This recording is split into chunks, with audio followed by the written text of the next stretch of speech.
नमस्कार सभी भैया दीदी का स्वागत है सुमन प्रजापति अवधि लोकगीत। तो आज का गीत है सामाजिक गीत है।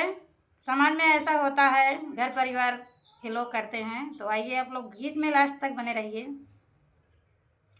हो अगिया ला गई ससुरा जरी जाई हो। अगिया ला गई ससुरा जरी जाई हो। अगिया ला गई जवन ससुरा मोहे समझना पतोहिया। जवन ससुरा नहीं समझे बिटियावा। हाय ऐसे ससुरा जरी जाई हो। हाय ऐसे ससुरा जरी जाई हो। अगिया ला गई ससुरा जरी जाई हो। अगिया ला गई जावन सासु मोरी भूखन मरली। जावन सासु मोरी भूखन मरली। अखिया हाय अखिया हमरे सास के फूटी जाई हो। अखिया हमरे सास के फूटी जाई हो। अगिया ला गई ससुरा जरी जाई हो। अगिया ला गई जामन देवर मोरा पकड़े ला बहिया।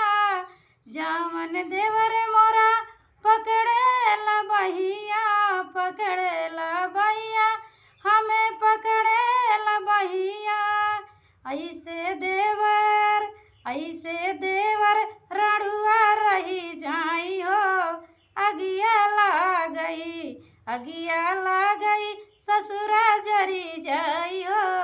अगिया ला गई जवन ननदिया मोरी झगड़ा लगाउले से। जवन ननदिया मोरी झगड़ा लगाउले से। झगड़ा लगाउले घर से निकल से।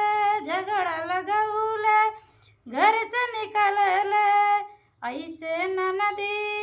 ऐसे ननदी के ससुरा छुटी जाई हो। अगिया ला गई ऐसे ननदी के ससुरा छुटी जाई हो। अगिया ला गई ससुरा जरी जाई हो। अगिया ला गई जवन पिया मोरा समझन बतिया। जवन पिया के लागे न मोहिया। जवन पिया ना माने बतिया। जवन पिया है दूरत कइले। ऐसे पियवा के हाय ऐसे पियवा के लंगड़ा होई जाई हो। अगिया ला गई ऐसे पियवा लंगड़ा होई जाई हो। ऐसे पियवा अगिया ला गई ससुरा जरी जाई हो। अगिया ला गई ससुरा जरी जाई हो। अगिया ला गई।